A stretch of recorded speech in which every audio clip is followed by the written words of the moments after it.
ladies and gentlemen, and members of the Hall of Fame, it is certainly a pleasure for me to be here this afternoon, and quite an honor.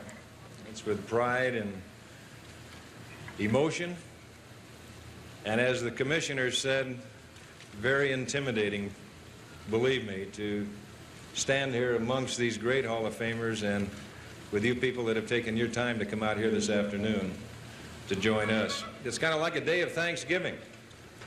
To me, Thanksgiving comes early in 1984 because, you know, when you think about myself, a kid from the San Fernando Valley, we never had Major League Baseball or anything like that at the time. The way that we read and found out about the names of these people standing behind me is through the newspaper, maybe a picture in the paper. And that was about it. And for me to ever think that I would be sitting today at the autograph session between Happy Chandler and Charlie Gehringer, to me that was complete fantasy land. And my thanks to the Baseball Writers Association of America for making that fantasy come true and for allowing me to have that seat here this afternoon. But basically to my mom and dad for the times and the sacrifices that they took to send me around to Sandlot Baseball, American Legion Baseball, Scotty and Verna Drysdale with me here this afternoon.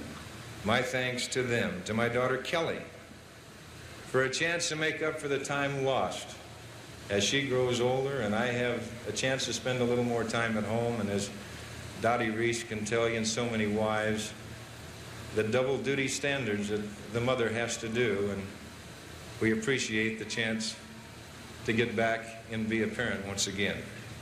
To her mother for taking that place of two people and making the sacrifices that she had to make at that time.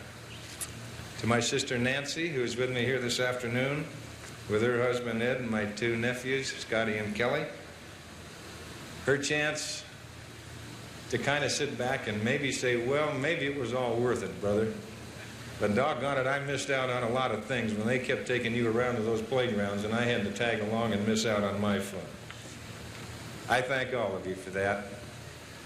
And to all the fans in New York and in Los Angeles, the reaction, the treatment has nothing but great. It's been something that I will never forget all of my life. But I think all of us in baseball have to remember one thing, and I've said this before.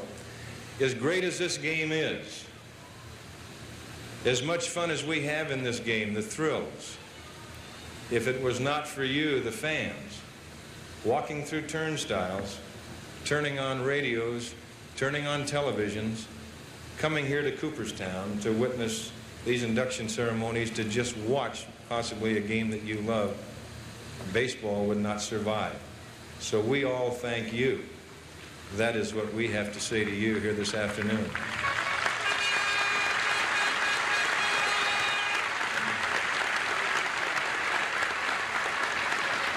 I said to myself, there's only one way to get up here and get through this darn thing. I said, think about hanging a curveball and somebody hits it out and how you felt after that happened. And I've been sitting here listening and trying to get that attitude through, and I've got it pretty well finished right now. At that time when that happened, you might have tears of anger and anxiety inside, but the tears are still there inside this afternoon. But they're of joy, happiness, and pride, and it's a pleasure to be here. Thank you very much.